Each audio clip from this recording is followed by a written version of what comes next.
Hi guys, welcome back to my YouTube channel. ಎಲ್ಲರೂ ಹೇಗಿದ್ದೀರಾ? ಎಲ್ಲರೂ ಚೆನ್ನಾಗಿದ್ದೀರಿ ಅಂತ ಭಾವಿಸ್ತಾ ಇದ್ದೀನಿ. ನಾನಂತೂ ಸೂಪರ್ ಆಗಿದ್ದೇನೆ. ನಾನು ಎಲ್ಲಿಗೆ ಹೊರಡ್ತಾ ಇದ್ದೇನೆ ಅಲ್ಲ, ಎಲ್ಲಿಗೆ ಹೊರಡ್ತಾ ಇರ್ಬೋದು ಅಂತೇಳಿ ಕಿಸ್ ಮಾಡಿ ಗೈಸ್. ತುಂಬ ದಿನ ಆಯಿತು ಇದು ಎಂತ ಲಾಗ್ ಮಾಡೋದೆ. ಯಾಕೆ ಲಾಗ್ ಮಾಡಲಿಲ್ಲ ಅಂತ ಹೇಳಿ ಎಲ್ಲರಿಗೂ ಗೊತ್ತಿದೆ. ನಾನು ಫುಲ್ ಬ್ಯುಸಿಯಾಗಿದ್ದೆ. 1-2 ವಾರ ಆಯಿತು ಡ್ಯೂಟಿಗೆ ಜಾಯ್ನ್ ಆಗಿ. ನಾನು ಅಲ್ಲಿಂದ ಬರುವಾಗಲೇ ಲೇಟಾಗಿ ಒಂದು 6:30 ಎಲ್ಲ ಆಗ್ತದೆ. 6:30ಗೆ ಬಂದು ಮತ್ತು ವಾಪಸ್ ಇಲ್ಲಿ ಸ್ವಲ್ಪ ಹೊತ್ತು ರೆಸ್ಟ್ ಮಾಡೋದಷ್ಟೇ, 1/4 ಗಂಟೆ ರೆಸ್ಟ್ ಮಾಡ್ತೇನೆ. ಮಾಡಿದ ತಕ್ಷಣ ಇನ್ನೊಂದು ಡ್ರೆಸ್ ಇಲ್ಲಿ ಚೂಡಿ ಉಂಟು, ಒಂದು 7-8 ಚೂಡಿ ಎಲ್ಲ ಸ್ಟಿಚ್ ಮಾಡಲಿಕ್ಕೆ, ಮತ್ತು ಬ್ಲೌಸ್ ಇದೆ ಒಂದು 7-8, ಅದನ್ನು ಮುಗಿಸ್ಬೇಕು. ಅದಕ್ಕೆ ಡೈಲಿ ಬಂದು ಒಂದೊಂದು ಸ್ಟಿಚ್ ಮಾಡೋದು. ನಿನ್ನೆ ಸಹ ಒಂದು ಸ್ಟಿಚ್ ಮಾಡಿದ್ದೇನೆ, ಮೊನ್ನೆ ಒಂದು ಸ್ಟಿಚ್ ಮಾಡಿದ್ದೇನೆ. ಹಾಗೆ ಅದು ಸ್ಟಿಚ್ ಆಗುವಾಗ 9 ಗಂಟೆ ಆಗ್ತದೆ. 9 ಗಂಟೆ ಆಗಿ ಮತ್ತೆ ಊಟ ಮಾಡಬೇಕು, ಅಡುಗೆ ಮಾಡಬೇಕು. ಫಸ್ಟಿಗೆ ಅಡುಗೆ ಮಾಡಬೇಕು. ಆದ ನಂತರ ಎಂತಂತ ಹೇಳಿದರೆ ಸ್ನಾನ ಮಾಡಬೇಕು, ಬಟ್ಟೆ ವಾಶ್ ಮಾಡಬೇಕು. ನಾನು ಬಟ್ಟೆ ಎಲ್ಲ ಒತ್ತಿಗೆ ವಾಶ್ ಮಾಡೋದಾಯ್ತಾ, ಯಾಕಂದರೆ ಅದು ಮತ್ತು ನನಗೆ ಇದು ತುಂಬ ರಾಶಿ ಆಗ್ತದೆ ಆಯಿತಾ. ಹಾಗೆ ರಾಶಿ ಆದರೆ ಮತ್ತು ನಾನೇ ವಾಶ್ ಮಾಡಬೇಕಲ್ಲ. ಇಬ್ಬರದಾಗುವಾಗ ದಿನದಲ್ಲಿ ಎರಡು ಜೊತೆ ಡ್ರೆಸ್ ಇರ್ತದೆ. ಇಬ್ಬರದಾಗುವಾಗ ಒಂದು ನೈಟ್ ಡ್ರೆಸ್ ಮತ್ತು ಒಂದು ಡ್ಯೂಟಿಗೆ ಹಾಕಿದ್ದು 2 ಡ್ರೆಸ್ ಇರ್ತದೆ ನಮ್ಮದು ಇಬ್ಬರದಾಯ್ತಾ. ಹಾಗೆ 4 ಜೊತೆ ಡ್ರೆಸ್ ಆಗ್ತದೆ. ಮತ್ತು ಅದನ್ನು ನಾಳೆಗೆ ಇಟ್ಟರೆ 8 ಜೊತೆ ನನಗೆ ಸಾಕಾಗಿ ಹೋಗ್ತದೆ. ಇಲ್ಲದಿದ್ದರೆ ನನಗೆ ಬಟ್ಟೆ ವಾಶ್ ಮಾಡೋದು ಅಂತ ಹೇಳಿದರೆ ಅಲರ್ಜಿ ನನಗೆ ಗೈಸ್. ನಾನೊಂದು ಹಿಂದಿ ಸಾಂಗ್ ಕಲ್ತಿದ್ದೇನೆ ಆಯಿತಾ, ಅದನ್ನು ಇವಾಗ ರೆಕಾರ್ಡ್ ಮಾಡಬೇಕು ಅಂತ ಇದ್ದೇನೆ, ವಿಡಿಯೋ ರೆಕಾರ್ಡು. ಹಾಗೆ ಹೊರಡೋದು ಗೈಸ್. ಹೇಗೆ ಹಾಡ್ತೀರಾ ಅಂತೇಳಿ ಕಮೆಂಟ್ ಹಾಕಿ. ಒಂದು ಚಂದ ಇದೆ ಆಯಿತು ಸಾಂಗ್. ಅದು ನನಗೆ ತುಂಬ ಇಷ್ಟ ಆಯಿತು. ನಮ್ಮ ಶಾಪ್ ಇದೆ ಅಲ್ವಾ, ಅಲ್ಲಿ ಇಡ್ತಾಯಿದ್ರು ಆ ಸಾಂಗು. ಅದಕ್ಕೆ ಅದನ್ನು ಕೇಳಿ ಕಲ್ತದ್ದು. ಅದು ತುಂಬ ಇಷ್ಟ ಆಯಿತು. ಮತ್ತು ನನಗೆ ಬಂದ ನಂತರ ಇಲ್ಲಿ ಸಹ ರೂಮಲ್ಲೆಲ್ಲ ಅದನ್ನೇ ಕೇಳ್ತಿದ್ದೆ. ಸೊ ಕಲ್ತಿದ್ದೀನಿ. ಒಂದು ಚರಣ ಹಾಡ್ತೀನಿ, ಅದನ್ನು ರೀಲ್ಸ್ ಹಾಕ್ತೀನಿ. ಹೇಗಿದೆ ಅಂತೇಳಿ ಕಮೆಂಟ್ ಮಾಡಿ ಆಯಿತಾ. ಐಲೈನರ್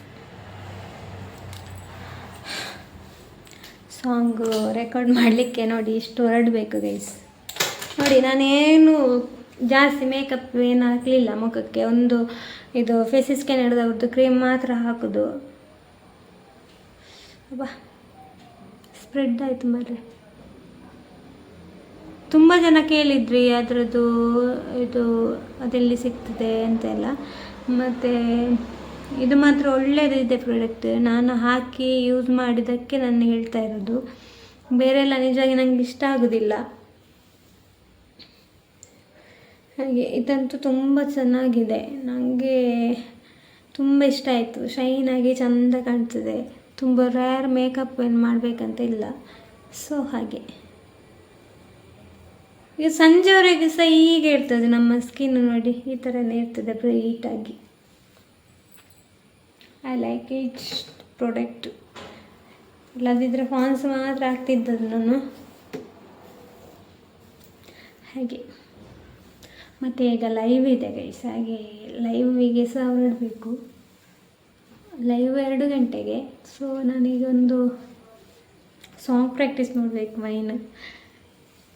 ಇವಾಗ ಒಂದು ಸಾಂಗ್ ರೆಕಾರ್ಡ್ ಮಾಡಿ ಮತ್ತು ಸ್ವಲ್ಪ ಮನೆಯಲ್ಲಿ ಕೆಲಸ ಇದೆ. ಒಂದು ಸ್ವಲ್ಪ ಟೈಮ್ ಇದು ಎಂತ ವೇಸ್ಟೇ ಆಗೋದಿಲ್ಲ ನಂದು. ಅಷ್ಟು ಮೊನ್ನೆ 1-2 ತಿಂಗಳು ಆರಾಮ್ಸೆ ರೂಮಲ್ಲಿದ್ದೆ, ಟೈಮೇ ಹೋಗ್ತಿರ್ಲಿಲ್ಲ. ಈಗ ವರ್ಕ್ ಅಂತ ಹೇಳಿದರೆ ವರ್ಕೇ ಮಾರೆ. ಬ್ಯುಸಿ ಅಂದರೆ ಫುಲ್ ಬ್ಯುಸಿ. ಬೆನ್ನೆಲ್ಲ ನೋವಾಗ್ತದೆ ಗೊತ್ತುಂಟಾ. ನಾನು ಬಂದು ಸಹ ಇಲ್ಲಿ ಸ್ಟಿಚ್ ಮಾಡೋದು, ಬಂದು ಸ್ಟಿಚ್ ಮಾಡಿ ವಾಪಸ್ ಅಡುಗೆ ಮಾಡಬೇಕು. ಅದು ಇದು ನನಗೆ ರೆಸ್ಟ್ ಸಿಗೋದು ಎಷ್ಟು ಗಂಟೆ ಗೊತ್ತುಂಟಾ? 11 ಗಂಟೆ ಮೇಲೆ. ನಾನು ಮಲಗುವಾಗ 11 ಗಂಟೆ ಆಗ್ತದೆ. ಹಾಗೆ ಅಷ್ಟು ಹೊತ್ತು ಕೆಲಸ. ಒಮ್ಮೆ ಚಾಪೆಯಲ್ಲಿ ಮಲಗಿದ ತಕ್ಷಣ ಉಂಟಲ್ಲ, ಎಷ್ಟು ಒಂಥರ ನಿರಾಳಾಗ್ತದೆ ಗೊತ್ತುಂಟಾ. ಯಪ್ಪ, ಸಾಕಾಗಿ ಹೋಗ್ತದೆ. ವಾಪಸ್ ಬೆಳಿಗ್ಗೆ ಆದ ತಕ್ಷಣ ಒಮ್ಮೊಮ್ಮೆ ಟೆನ್ಷನ್ ಆಗೋದು. ಡ್ಯೂಟಿ ಹೋಗಲಿ ತುಂಬ ಖುಷಿ ಆಗ್ತದೆ. ಅಂದರೆ ಸಂಜೆ ಒಂದು ವಾಪಸ್ ಇಲ್ಲಿ ಮಾಡಬೇಕಲ್ಲ ಅಂತ ತುಂಬ ಆಗ ಒಂಥರ ಕಷ್ಟ ಆಗ್ತದೆ. ಹಾಗೆ ತೊಂದರೆ ಇಲ್ಲ, ಸ್ವಲ್ಪ ದಿನ ಮತ್ತೆ ನಮಗೆ ಇದು ಸ್ಪ್ರೆಡ್ ಆಗ್ತದೆ ಮಾರ್ರೆ. ನಾನು ಫ್ಯಾನ್ ಹಾಕಲಿಲ್ಲ ಸೌಂಡ್ ಬರ್ತದೆ ಅಂತ.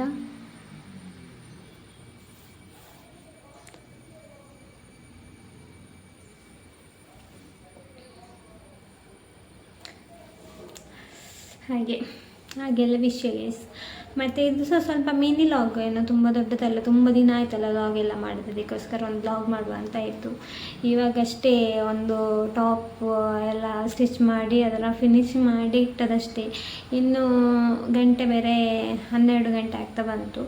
2 ಗಂಟೆಗೆ ಲೈವು. ಒಂದು ಅರ್ಧ ಗಂಟೆ ಯಾರು ಸಾಂಗ್ ಪ್ರಾಕ್ಟೀಸ್ ಮಾಡಬೇಕು, ಮಾಡಿ ಮತ್ತೆ ಅಲ್ಲಿಗೆ ಹೋಗಬೇಕು, ಹೋಗಿ ಲೈವಿಗೆ ಕೂರಬೇಕು, ಹಾಗೆಲ್ಲ ಇದೆ ಗೈಸ್. ಮತ್ತು ಸಂಜೆ ನಂತರ ಹೇಗಿರುತ್ತದೆ, ನನಗೆ ಸ್ವಲ್ಪ ಹೊರಗಡೆ ಹೋಗ್ಲಿಕ್ಕೆ ಉಂಟು, ಸ್ವಲ್ಪ ಫ್ರೂಟ್ಸ್ ಎಲ್ಲ ಆಗಬೇಕು, ಹಾಗೆ ಅದೆಲ್ಲ ತರಬೇಕು ಅಂತ ಇದ್ದೀನಿ.